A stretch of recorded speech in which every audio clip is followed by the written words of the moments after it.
Looking for wisdom that speaks to your heart? Say hello to Rabbi Joseph Kolakowski, the Koblenzer Rebbe. Rabbi Joseph Kolakowski, the Koblenzer Rebbe, brings ancient wisdom to today's world. Each week he dives into the Noam Elimelech, unraveling profound insights from the Parsha.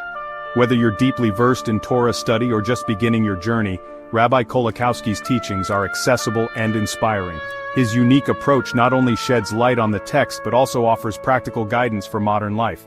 So, why not join us and discover the timeless wisdom of the Noam Elimelech?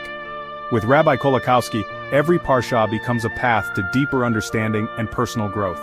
Tune in and let the Koblenzer Rebbe illuminate your week with Torah truths that resonate. Subscribe now to stay inspired and spiritually connected.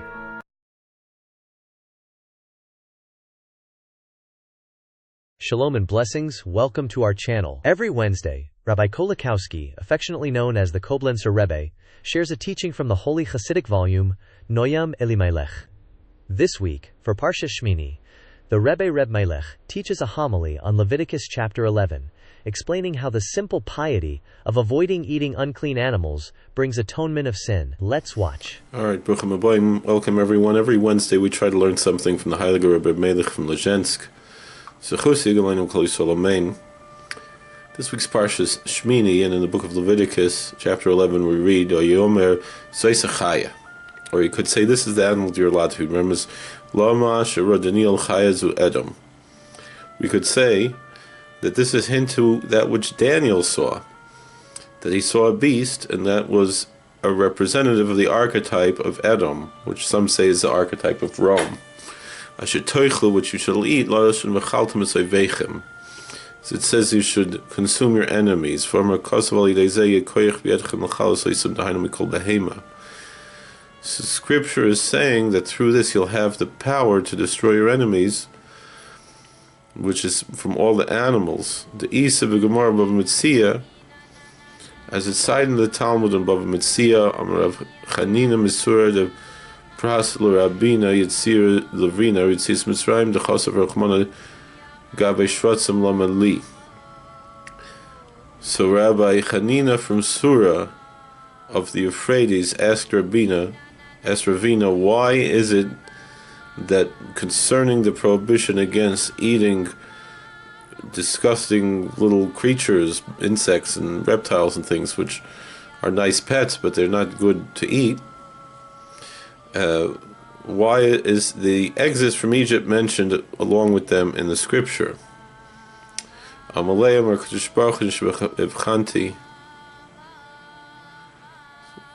he answered that God said that I knew the difference between the firstborn in the Egypt and not, and so too I know the difference between these different animals.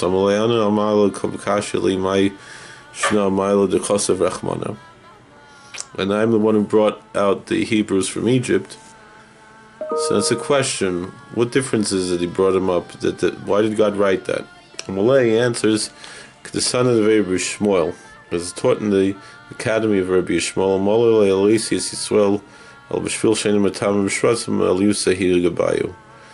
that it would be enough for God to have done the entire Exodus just because the Israelites don't eat insects and reptiles and amphibians and things. Crustaceans. Some can say that the meaning of this previously quoted Talmudic passage, the Isser b'Medrash, on account of what is cited in the Midrash and the homilies. The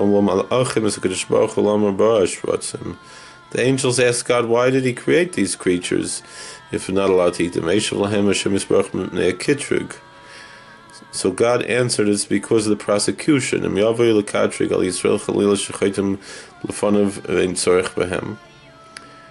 If the Satan is going to prosecute and say that there's no need for the Jewish people to exist because their sin is as much,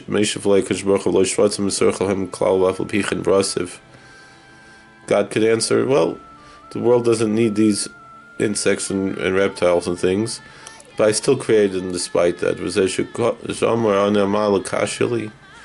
So that's what it says. What does it mean that God is the one who took them? I'm the one who took them out. Why is this difficult for me? It's not difficult. The Mila hu Lashon Agboah. When it says I took them out, it means I raised them up. Shekush Baruch Hu Magbi Yisrael mi ben Aklipus v'chatoim hem noiflim lamata.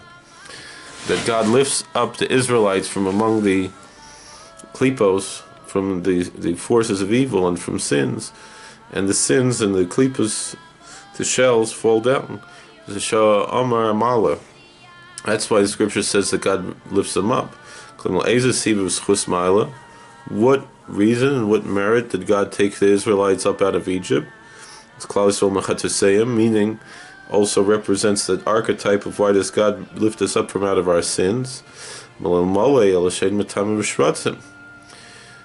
if it would be enough, the fact that the Jews don't eat these crustaceans and insects, which are a type of crustaceans actually, if you know a little science, and reptiles and things.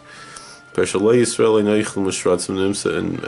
rodents and other things, which are disgusting. So we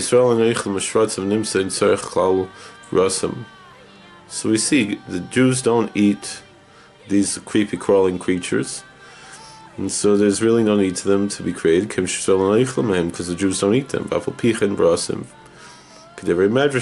despite that, he created them, as decided in the Midrash, in the homilies. So therefore, the prosecutor cannot prosecute against them. For this reason, I lift them up out of their sins, as I said above. That's the meaning of the statement in the Mishnah and the Talmud that every Israelite has a place in the world to come, the afterlife. Klal Yisrael Kanal, meaning the generality of the Jewish people, as we said above again, at Tzaddik Nikar Kol, and also the saint who's called All, Shu Eker Klaus Lashpia Lahem Tov Bracha V'Yira, who's the main one who includes them all, in order to be an intermediary to spread out and pour out upon them benefit and goodness and blessing and piety and fear. Because through the tzaddik, through the saint, the general Jewish community is inspired to repent. And this is what is written, and Moses said to Aaron, come close to the altar. Approach the altar. Rashi explains that Aaron was ashamed and embarrassed, and he was afraid to approach the altar after he saw what happened to his sons. And Moses said, why are you embarrassed? This is what you were chosen for. Meaning that the main thing is the person should have shame. It's a good sign that the person has shame. If someone has shame, he's not going to sin so quickly. And Aaron had so much shame because he was so humble. Because the true saint always looks in himself that every little slight possibility of sin is like a big sin. Even the slightest thing is considered to be a very serious sin in the eyes of the saint. And he's always humbling himself and putting himself down. Even publicly shames himself and rebukes himself. And through this thoughts of penitence come into the ears of those who hear him. This is what the Rebbe Melech himself did.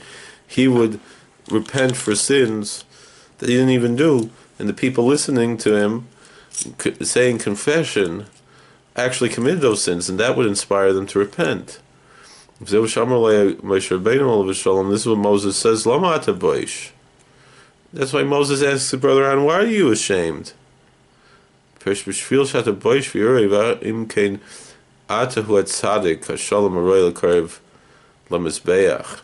means because you are embarrassed and because you have pious fear of God, and that means you're a true perfect saint and you're worthy to approach the altar. That's why you're chosen. And that's why it's proper for the saint to conduct himself in his worship of God, may his name be blessed. Someone was asking, isn't it arrogant and elitist to say that we're the chosen people. We're not saying we're the chosen people. God is saying it. That's what it means that Aaron approached the altar. When you heard from Moses that is actually the highest spiritual level, the humility and shame in his heart, and he followed it. And then Aaron approached the altar. He was constantly bringing himself close and approaching the altar because he saw so many faults in himself. And he was constantly thinking that he needed an altar to atone for his sins.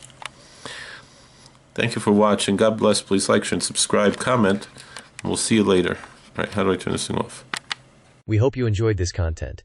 This channel has over 5,000 videos, including Torah commentary, podcasts, footage of Jewish and historical events, and much more. We are sure you will find more videos you will enjoy. Please like, share, subscribe, hit the bell button, and comment. Rabbi Kolakowski often makes videos based on questions in the comments section, so you might have a video made just for you. By helping this channel grow, you are helping to spread Torah. God bless.